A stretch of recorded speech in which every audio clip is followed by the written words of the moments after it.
LH में एक कमरे में बैठ के एक कोठरी, एक साजिश करके मिनिस्टर पर दबाव लाकर कि फलां को मेंबर बनाए, फलां को मेंबर बनाए। हमारे वजीर,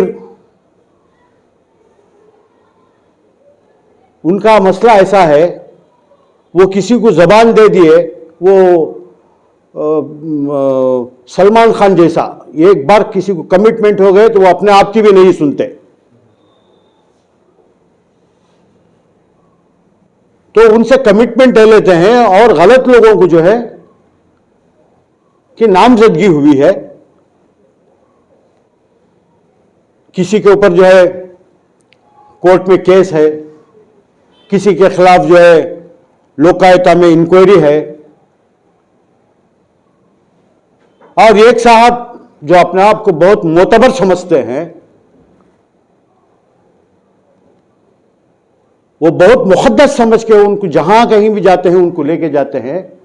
उनकी तो लैला मजनू की दास्तान सुनने की है। मैं जो है ना जनाब उबैदुल्लाह शरीफ साहब की तरह नाम लिए बगैर नहीं बोलूँगा, मैं तो नाम लेके ही बोलता हूँ, क्योंकि मेरे पास हर चीज़ का डॉक्यूमेंट होता है। अब पूछेंगे तो गुंडागर्दी कराते हैं, धमकियाँ दी जाती हैं। अभी हमारे उबैदुल्लाह साहब कह रहे थे लैला मजनू का किस्सा, लैला मजनू का बहुत बड़ा किस्सा है, बहुत जल्द आएगा। अभी जो है ना मैं उस किस्से को जो है ना वॉइस मैचिंग के लिए मैं भेजा हूँ 2 जगह, तो वॉइस मैचिंग आ जाए उसके बाद मैं बैठता हूँ। और धमकियाँ दी जा रही हैं कि उनके फॉलोअर्स आके मेरे घर के पास कलाटा करेंगे, गड़बड़ करेंगे। ज़रा आके तो बताए, आके बताए, मेरे घर के नज़दीक भी आ जाए, देखता हूँ मैं। ये धमकियाँ अपने पास रखो, आप गलत हैं तो गलत ही हैं आप। मैं जब तक मेरे पास डॉक्यूमेंट नहीं उस पर बात नहीं करता। डॉक्यूमेंट 1 हफ्ते के अंदर आ जाएंगे, उसके बाद जैसा कि इन्होंने कहा किस्सा लैला मजनू, वो आपके सामने रखेंगे, आप सुनिएगा।